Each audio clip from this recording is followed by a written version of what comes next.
had discovered bicycles with a motor on it. I know, we don't call them that. But in those days, a Honda 50 was really something to brag about. And if you had a Honda 90, everybody was gathering at your house. Anybody remember when the 150 came out?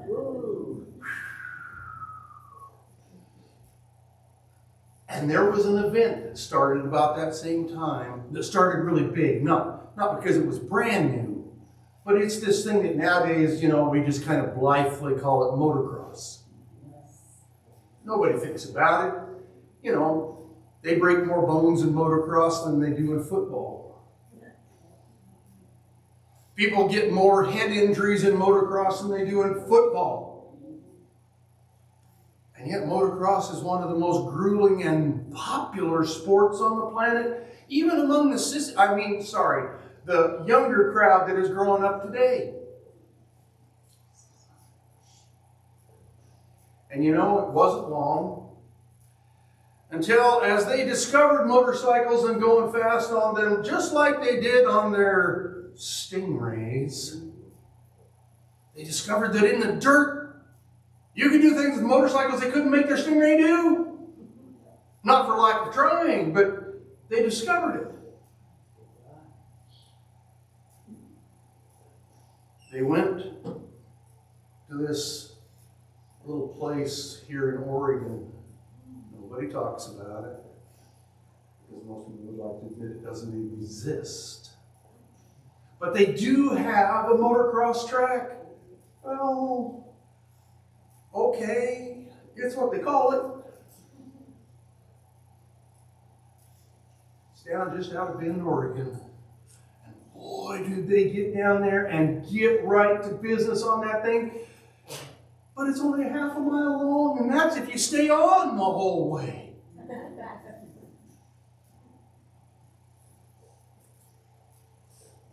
But while they're racing at Bend, they had their first crashes. While they're there, they discovered that going fast, though it was a really exhilarating feeling, it also made them hit the ground harder.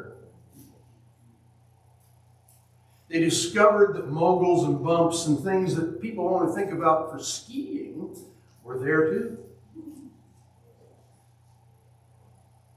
And one day, they were in the third race. They had really worked over their motorbikes.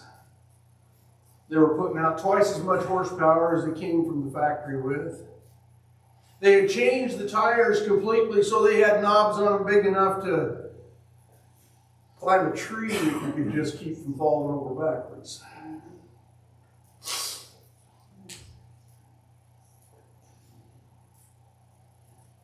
Dan had a really good day. Jack, not so much. Dan managed to get away from the crowd, and if you've ever watched motocross, it's really important to do one of two things. It's either be in the front or be in the back, because being in the crowd is a really bad idea. And somehow, those of you that understand this really well, you understand throttle linkage on a motorcycle. You got to twist the grip. Yeah.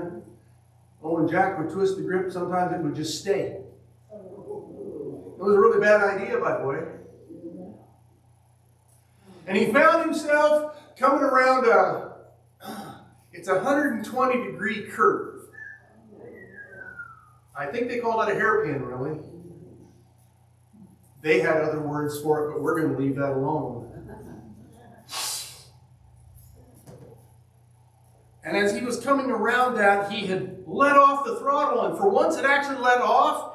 And as he's beginning to come through the loop at the end, he rocked back on the throttle, and he needed to get off again, because right after it, there was the paddles. Anybody know, it goes like this.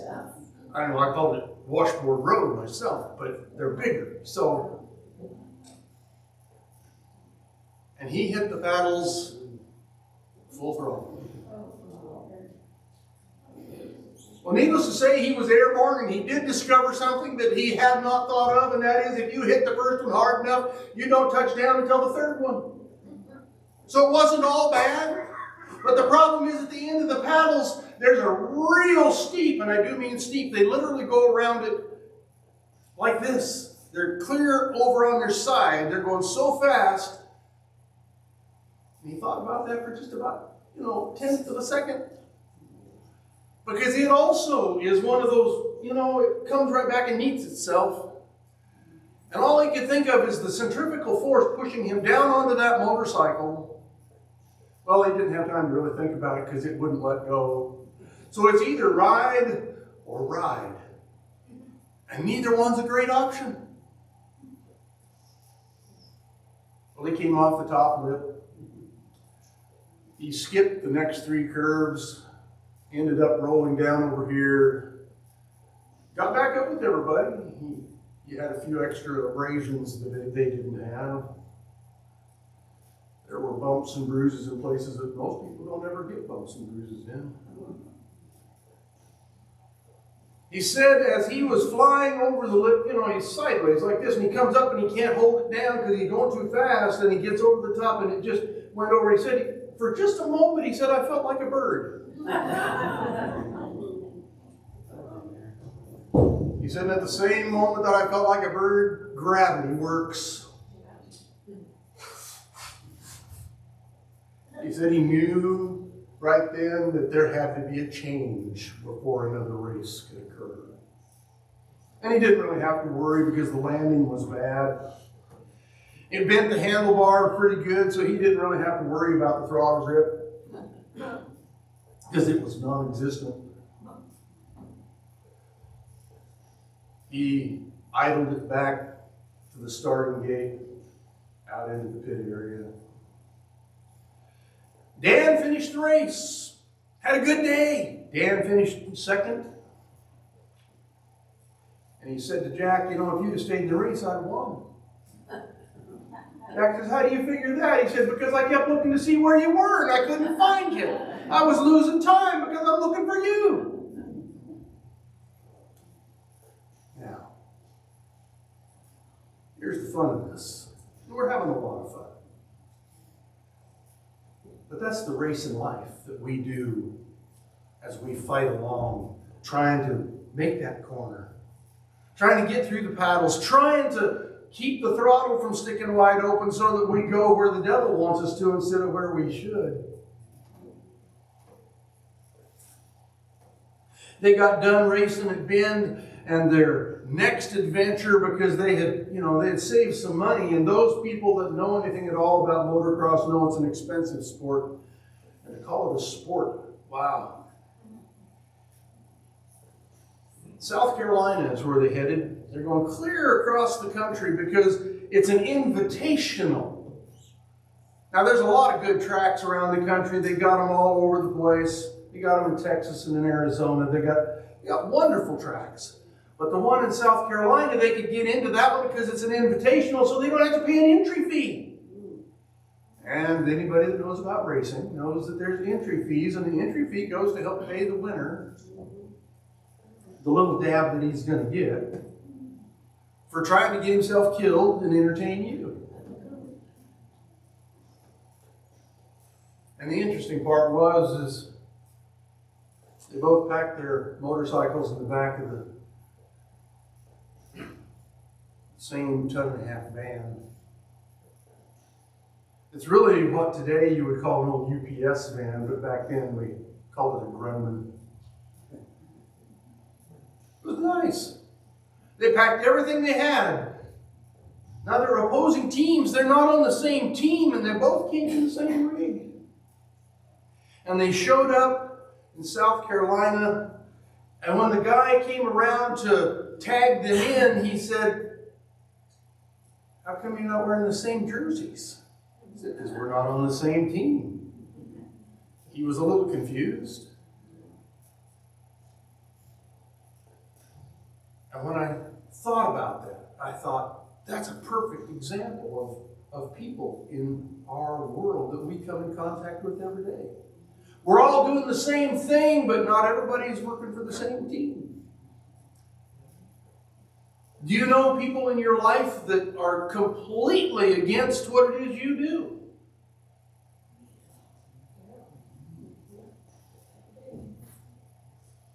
It's really difficult sometimes when we look and we see that the battle that we've got to fight today is going to be up a much steeper mountain because there is somebody that has chose to put a roadblock right in the path. See, there's no roadblocks in the Christian walk. Anybody here never seen a roadblock? Never seen one? Okay. The thing is, roadblocks come in all kinds of shapes and sizes. Somebody may say something that causes you problems at your place of employment. Somebody may say something that causes you problems at the grocery store. And if you don't know about that one, boy, I can help you with it. My son worked in a grocery store for 12 years. He hated it after day 3.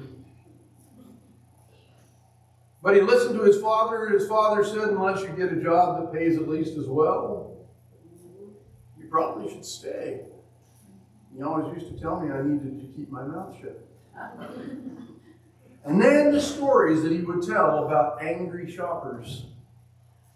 People that would come to the check stand and they want to check out and they've got 43 coupons that expired 2 months ago. And he still wanted to use them today. Well, it doesn't matter if they're expired, and he would get the whole 5-minute lecture. And then they just leave all their stuff in the basket or on the belt, not buy it. Because, you know, that $3 worth of coupons, they didn't get to use. And he had to smile and thank them for shopping there. He said if you ever felt like a smile was truly just plastic and glued on your face, I used to laugh. But those are the kind of roadblocks that we face as Christians. Now, my son could have been the person that he's big enough. He could get angry and be that intimidating kind of person. You know, when you're 6'5" and you weigh 225 and you're young enough, it looks a little bit intimidating. But he was the biggest softy in the place. People that knew that there was some way to help him, he would find it, would come through his line. He said, Dad, why? I said, because right across your forehead says, I'll help you.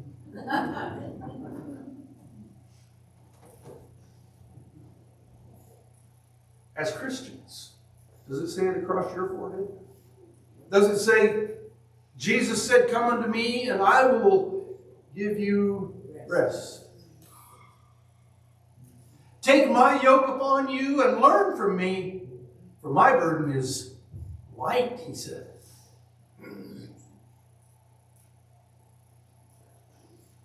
It's kind of fun. I maybe my son will watch this. He decided working in the grocery store was no longer his thing, so he began working for a tech company because he's good at it. I trained him from the time he was born to be a technology nut. And so he started installing fiber optics and all the equipment that goes with it so that, you know, your phone works better, by the way. He came home one day and he said to me, Dad, I really hate doing this job. I just looked at him and I said, but what are you talking about? You work with one other person all day long. That's all you do. It's somebody you even like. He said, this is the most boring thing I've ever done. I said, well, you could go back to the grocery store. And he said, I didn't say I was stupid, Dad. No. So in my son, I got to see the very thing that helped me see another roadblock. Because we think that if we change things in our lives, it'll make them better. Sometimes. He said to me, Dad, I didn't go to the Lord and say, Lord, would it be okay if I changed jobs? He said, I actually got angry one day and decided that I wasn't going to work in a grocery store anymore. I was done. He said, I know as a kid growing up, you told me that when you make decisions in anger, they're going to come back and bite you. He said, and this job bites me every day. Recently, they made some new rules that would make it so that he had to work every other Sabbath. And I was very proud of my son. He thanked them so much for the time that he had worked for them. A little over 2 years. But let them know that there was no possible way for him to stay and work on his Sabbath. He said, Dad, I'm not criticizing anybody that does that because they have to. He said, that's not my job. He said, but you raised me this way. I said, so you're blaming me? You're telling me it's my fault. He just smiled and he said, no, you taught me that it's okay to stand up for what you believe in. Amen. Amen. He works for a different company now. He doesn't install fiber optics anymore. He does something that he really hates. One of the things that I taught him when he was a kid was how to build and repair computer systems. Well, the company that he works for, guess what they do all day, every day? He's so excited.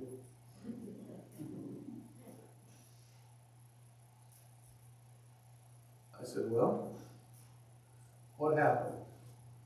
He said, no, it's not a bad thing, Dad. Just that it's stuff I've been doing all my life, and I really kind of thought of doing something different. I said, but they gave you a considerable raise over where you were. He goes, oh, don't talk about that. I said, why not? It was a very impressive thing when you told me about it to start with. He said, because of that, I can't even think about going and looking for another job that I might like more. I said, so have you decided to talk to the Lord about it this time? He just looked at me. And if you know my son at all, you know he's not one of those great big smiley type people. And if he cracks a little bit of a smile, you know you got him right where you want him. And just one corner of his mouth kind of twitched up just a little bit, and I knew I had him. I said, so, you have started a new race with the Lord, and the Lord is giving you victory, and you don't know how to talk to him about that. Try thanking him for it. Say, thanks. I really appreciate this. Don't lie to him because he knows. You can't hide that one. I said, just be sure you tell him the straight of it. Well, that brings us back to our story. Because on their way to the next race, Dan and Jack, they had to do some fancy things because Jack wasn't going to have a motorcycle to ride. I'm sorry, when you rip the handlebar off your motorcycle, it's not a good thing. And Dan, he had a spare, purely accidental because of things that had happened before. So they put the spare onto Jack's motorcycle, and Jack's going to be able to ride. And they're on their way to Arizona. Oh, they love Buckeye, Arizona, because this is a track where you can race year-round, and it's almost always dry. And if you're doing motocross, those tracks that have got the mud pits, they don't call them that, I'm sorry. But you come down there and you're just going really good, and suddenly you hit into this soft, miry stuff, and your wheels, well, the front one just stops going around altogether. The back one may spin, but that's not really beneficial at this moment. So they were thrilled that they were going to Buckeye, Arizona. And it's a national championship track. And that means all the points they earn there, no matter where they finish, as long as it's in the top 5, they make points for their next race. Before the race, something completely out of character for Jack. He goes to Dan and he says, you know, after my close call up there in South Carolina, I think I'd like to pray before we race. Now, these are not church boys. They're not bad boys. They haven't had time to be bad. They're busy doing stupid stuff like racing.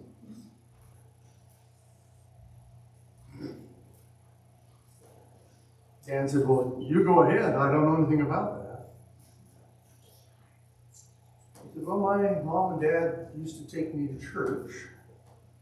And it's really fun when you listen to guys that are 16 years old talking about mom and dad used to take me to church. What kind of life have they been living? I said to myself, what cave did they live in?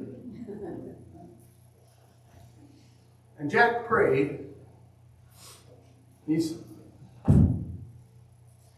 Lord, thank you so much for keeping me alive in South Carolina. And thank you for not letting Dan win the race. And today, I pray that you'll help us both to do better than we did there, and that you'll help me to win. Well, I'm pretty sure he read that other verse that we just read. You know, you got to go for the win. Pretty sure. Well, they both raced motocross for 2 full years. And they began to notice something very, very unsettling in their lives. Anybody here have knee troubles besides me? You know? They began to notice that their knees just weren't what they were when they were 14. They began to notice that when they got out of bed in the morning, they felt like somebody that was 5 times their age. When they would try to stand up straight, their knees said, not now.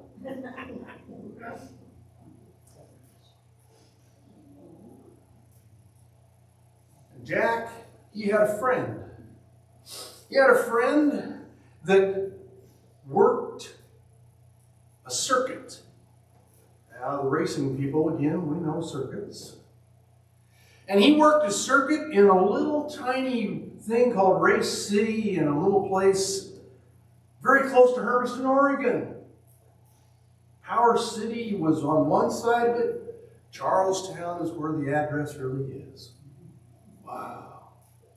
And there was a couple of older gentlemen there that helped him out. And they said, you know, there's something you ought to try. Something you haven't tried yet. And racing cars. You ought to try it. It's what I do. He said, well, is it going to hurt my knees? He said, no. He said, but we're just starting up a new division. We won't be racing at Hermiston except on special occasions because we're going to do outlaw racing. Now then, I love outlaw racing. I really shouldn't, but you know, nice packed dirt track, 1,000 horsepower, just screaming sideways at 120 miles an hour. It's awesome. I know, I saw the look in your eyes. It's okay. But the challenge suddenly just seemed like the right thing. And Jack took Dan and they went and they talked to him. And they began learning the art of outlaw racing. And while they're racing in the outlaws, they discovered that some of the training in motocross was important to their learning curve. That it made sense. All except the going sideways part. Because in outlaws, all that horsepower and the wheels turned the wrong direction. The wheels are turned right and you're going left around the corner. Okay. As long as we got that straight. But here's the thing. He discovered that the launch, well, that was just like on motocross. They discovered that coming in hard was just like motocross. They discovered there were things that they brought to this they were well suited for. Dan made the comment that he thought stupidity probably had something to do with it. But they weren't about to back away because, hey, there was actually a real paycheck if you won in outlaw racing. In 2 years, the biggest paycheck they ever saw in motocross was $500. And it doesn't take long in motocross to wreck a tire, and that $500, well, really hate to mention it, but those tires are expensive.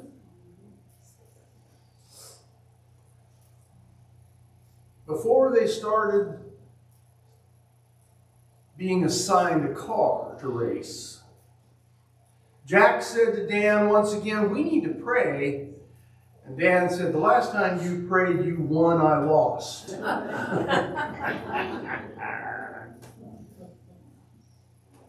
goes, "No, you pray this time." "But I don't know how." And he said, "No better time than now to learn." Have you ever had that roadblock where you weren't sure that you knew how to pray? And of course, the good news is we know that that isn't the key. The key is who we pray to. Amen. I'm sorry, I'm shouting really loud today. It's a bad habit I have. And they realized right then that they survived motocross because of God. And by the time they did Outlaws for 4 years. And by the time the 4 years was up, they had won a lot of races, made quite a bit of money. And they knew they didn't want to do that for the rest of their lives. I said, it was going fast, sideways. What's wrong with that? But you see, they were racing up in New York, where one of the very best outlaw tracks is.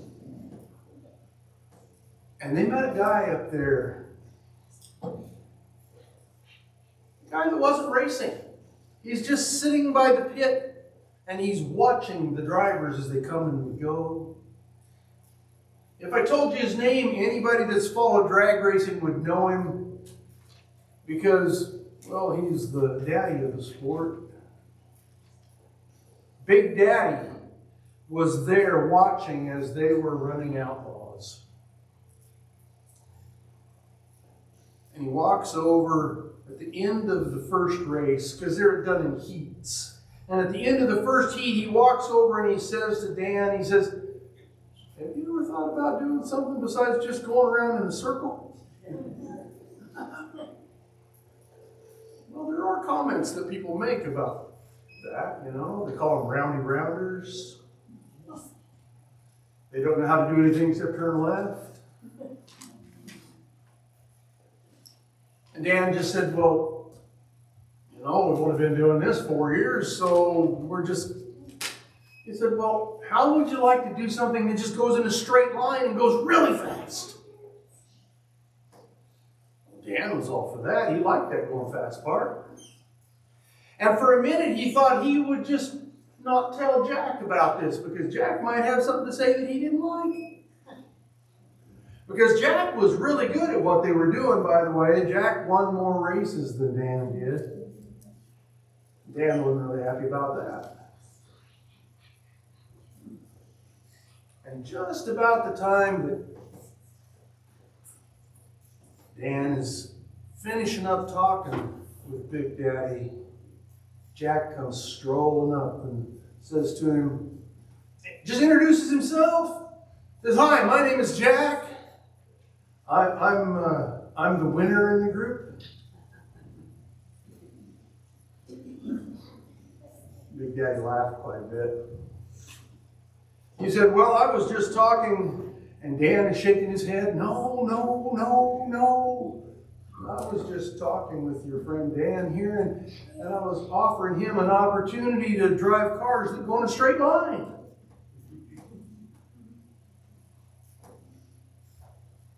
And you know, there's this thing that everybody sees on TV nowadays, and they have for a long time. It's called On Any Sunday. And in that, you're going to find people that drive cars in a straight line. Well, theoretically, it's a straight line. The race that is before us, what are we supposed to do with that race? Yeah. We're supposed to do it with endurance, and we're supposed to win. Well, Dan and Jack, neither one had any illusions of grandeur at this point, because on Sunday, they went to the drag strip. And they watched while, and in those days, cars were still pretty slow. You know, you had a 200-mile-an-hour car. Yeah. You know, you did 200 miles an hour and a quarter, that just barely moving. And they sat together in the stands and they watched these cars. They watched what happened. And Dan just turned to Jack and he says, do you suppose if we pray, the Lord will take care of us if we do this kind of stupid?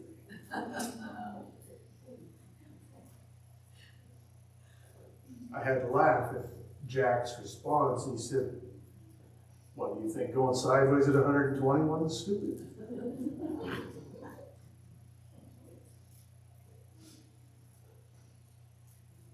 They took up the sport of drag racing. They raced for 2 different teams. They were both good at what they did.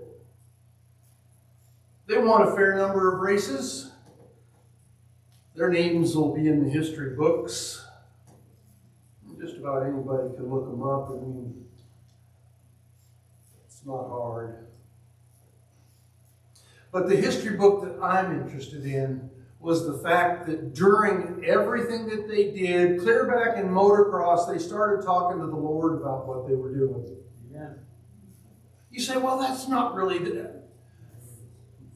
if your child comes to you and they just say, would you help me? How long a conversation do you need at that point? Yeah. That's pretty much it. When you go to the Lord and you say, like Peter, you're sinking and drowning, you say, help. How long a conversation do you need?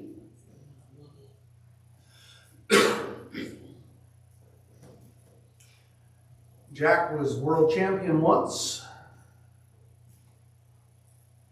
No, Dan never made the world champion cut. But Dan had a lot more regional championships under his belt than Jack did. Fun things. You know, have the motor blow up right in front of you. Because in those days, the motor was still in front of the guys. It wasn't behind them.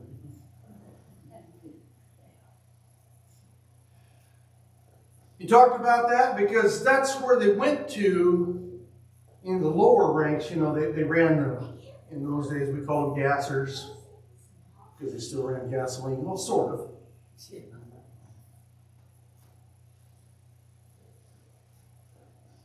They went pretty fast, you know. Jack was there the day that a lovely lady by the name of Judy Lilly broke the world record. Really fun. I was actually there that day too. You know, she did this really crazy thing. She went 320 miles an hour in just a very few seconds. 3 seconds and some change. She went from 0 to... My brain still hurts when I watch that in there, my brain, because the car is starting and the parachute is coming out almost simultaneously.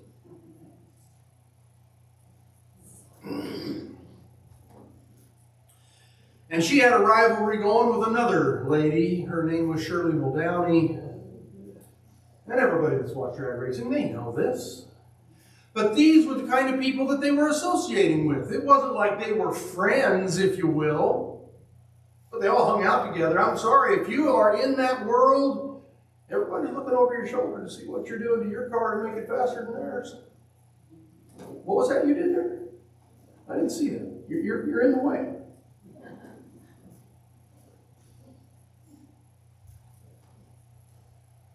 Jack had a really bad accident. And it's one of those things that people don't think about, that watch it on TV. You know, you see the car goes up in the air and it comes down in 3 pieces. The engine was over there somewhere. Jack was still with the main part of the chassis. The body was gone. It kind of put a stop to Jack's drag racing career. He said, I could never ever do it again. He said, there's something about that flying through the air thing. He said, that feeling like a bird thing. He said, it took me back to motocross. I decided the Lord was trying to tell me something, that maybe racing wasn't where I belonged.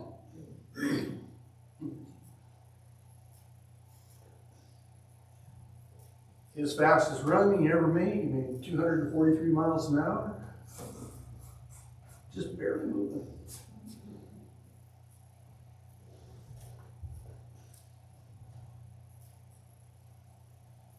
What's the fastest move you ever made? From standing to your knees? You know, it really should be for Christians. That really should be the fastest move we ever make. Trouble comes, and the first thing we should do, if you're not doing it already, the first thing you should do is show that race to your knees. Somebody says, oh, that shows weakness. No, see, there's this really cool thing that I love about the internet. And there's a picture that I have, and it says, when I kneel, the devil leaves me alone. Because he knows who I'm talking to.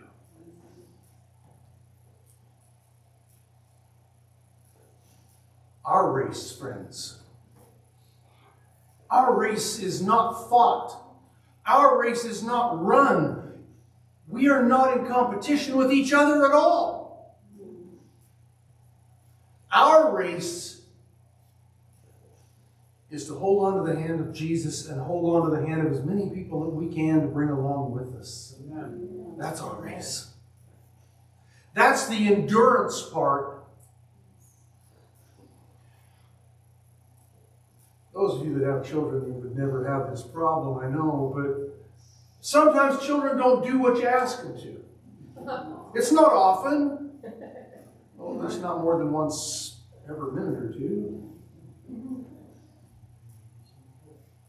And we so desperately, as parents, want to make our children stand up straight. Do what I say, because it'll be better that way. And at age 6, they really understand what you're talking about. And the worst part of it is, at age 6, they've probably seen you acting like a blockhead. Not that anybody here would. I know my children saw me act that way. I can guarantee it. Because if you want to know for a fact, you just get together in a room with my kids and you ask them, and they just be glad to enlighten you. And here we are, racing to the Lord. It's what we do.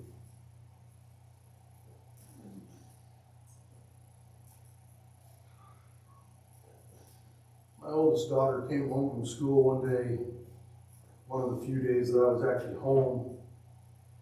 And she walked into the house and she said, Dad, I need you to go with me back down to the school. And I'm the wide-eyed one now. Why do I need to go to the school with you? Exactly. And don't leave anything out, please. Well, then she tells me that she had an altercation with another one of the students. I thought about her personality for a second and thought, yeah, I can see that. I said, did you hurt anybody? Oh, I did hit her. I said, that's not what I asked. I said, did you hurt anybody? Well, She's got a black eye. So back down to the school we had to go. And the other little girl that she punched out, she was still there, waiting in the teacher's office for her parents to show up. You know, this is a really terrible thing because her dad is one of my best friends. This was going to be a moment to remember. And right then, if I could have done anything on this earth, anything in my power to have changed history so this doesn't ever happen, I would have done it.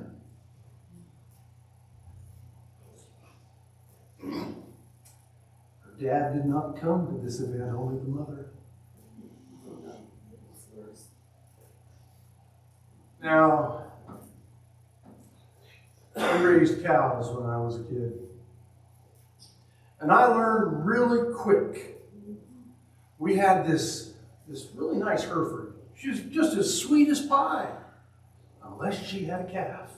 People talk about don't go messing with a bear if it's got cubs. Don't go messing with the cubs. They never met my cow. They never met her at all. I'm doing what I'm supposed to do. I'm the one that's feeding your calf, you know. It's got to have certain things. Well, as you're picking yourself up from 20 feet away, she didn't chase you down and stomp you or anything. She just, you know, she'd give you a lift.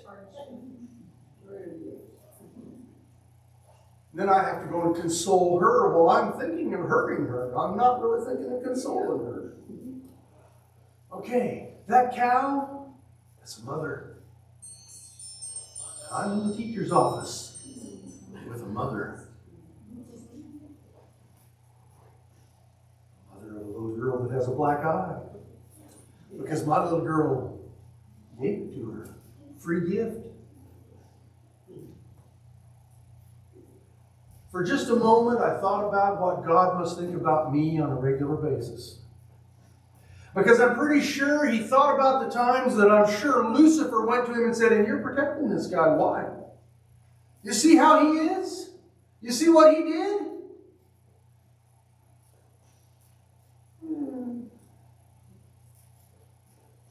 We had a good talk. That mother and I are still friends. She made it very clear, however, that such an event was not to occur again. And I said, well, unless you're going to be there to hold your daughter's hand. You ever get lippy like that? I mean, this is just a stupid idea.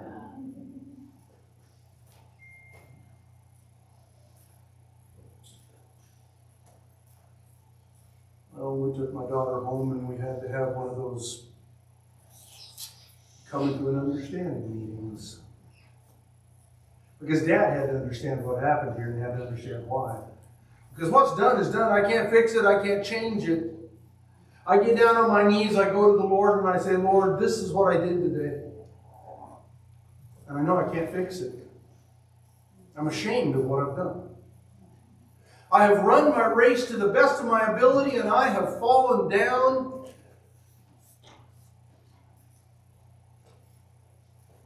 The beauty of God while we're racing along in this goofy life is just like Peter. He puts out his hand, lifts us up, and says, come on, let's do this together. Well, I suggested to the mother that she should be there and hold her daughter's hand. That's what the Lord wants to do with us every day. So as we run our race, as we go out into the world, as we encounter other people, as the speed bumps, as the difficulties come to us, if we're holding His hand. You know, He never ever said that if you hold on to His hand, that difficulties won't come in your path. He never ever said that. But what He did say is, as long as you hold on to my hand, I'll help you over it. Amen.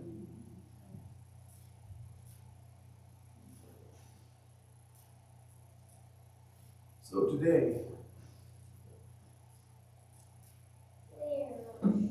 Jack,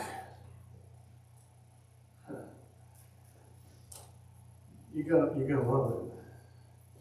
Jack has one of those little farms where they have little Shetland ponies.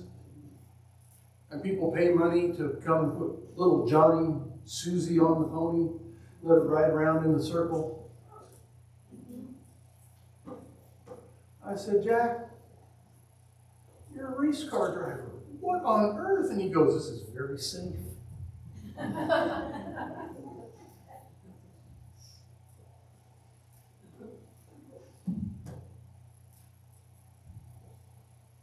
Dan didn't choose to have ponies. Dan works at a community college, teaching guys how to build cars. I don't know. He's running his race. And he found it just exactly the way Jack had told him to do it because he prayed about it. He prayed about it because he wanted something to do also instead of racing. But he really liked motor vehicles. And he prayed about it, and he just happened to be at church with his wife. And she introduced him to this, you know, these people that run colleges, you know how they look. You know, it's kind of not a really pressed suit. They look a little bit like they could use some help. That's because they're working with our kids, so they could use some help. She introduced him, and Jack said, yeah, he says, Dan, excuse me. I know about you. You're a race car driver. What on earth? And he goes, well, I'm looking for something to get out of racing. He goes, I got a really good idea. He never ever thought about teaching other people how to build cars that go fast, but he learned.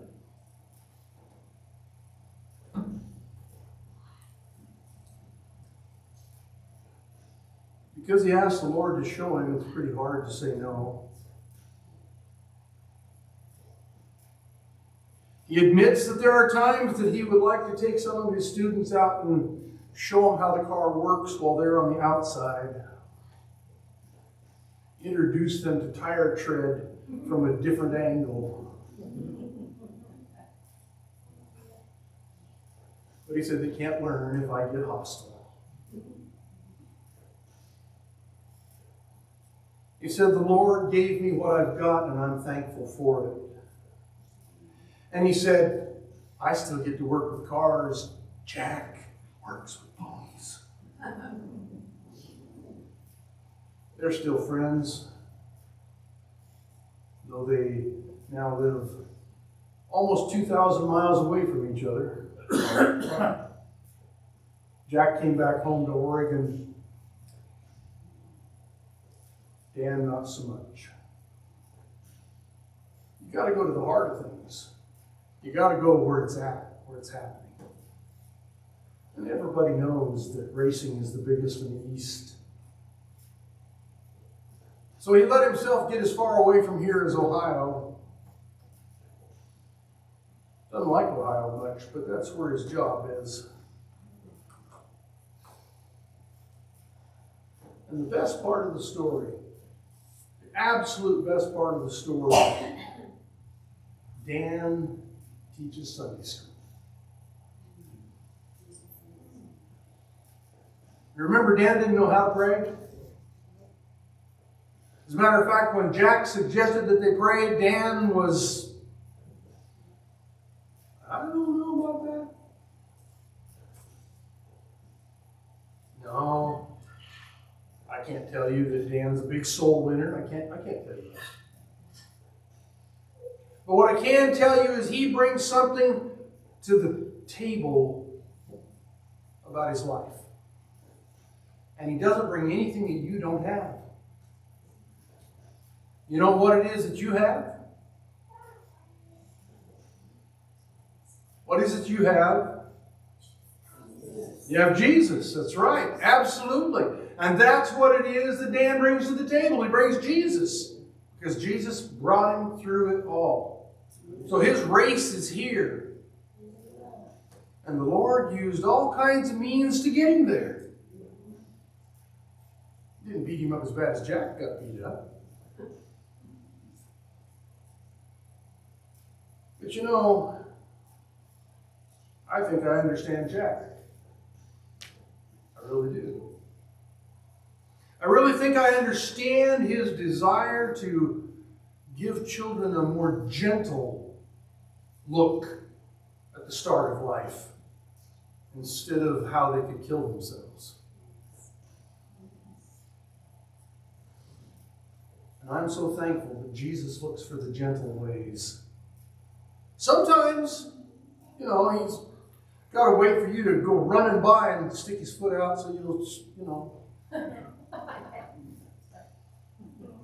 Well, he has to do it. Sometimes we don't listen willingly.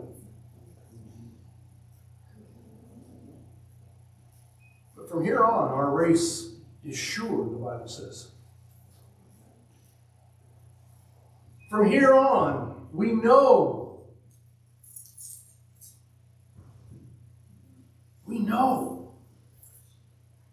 that he wants us with him.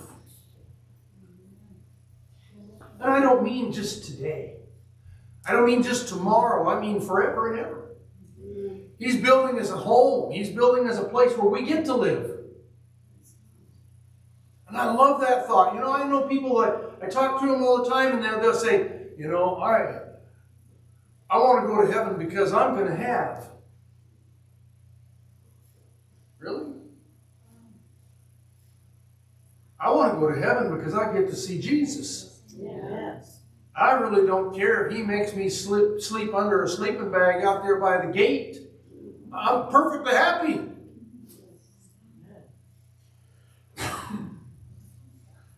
Getting to be with Jesus is really what I look forward to. Today, as you go, I want you to keep in mind that everybody that you come in contact needs to see the Jesus in you. Yes. Everybody that you come in contact with needs to know that the race of life that you've been on didn't defeat you, but it brought you closer to Jesus. Anybody that isn't interested in getting to know Jesus better? Now, I hate to do that, but I asked that question one time, and I got about a dozen hands. I was pretty sure they really misunderstood me. I'm quite certain of that. I'm certain that when I said it, they were just thinking that's one of those things that anybody here want to get to know Jesus. And it's like, yeah. I'll give them the credit for not listening as close as they should. Kind of like listening to a teacher in school. But the truth is, each one of us has that opportunity today to go out of here so that everybody around us knows that Jesus is alive and well living in us. Not because we're some person walking 3 or 4 feet off the ground with a halo, but because we're real people. We're real people who live real lives among them, and they see how we handle those speed bumps. They see what happens when we go off the top side of the loop, get the handlebar ripped off our motorcycle. They see us. They know how we react. And whether you understand it or not, it's how we react to the things the devil throws in front of us. It makes all the difference. You can be defeated if you want to be. But there's no defeat in Jesus. There's absolutely no defeat there.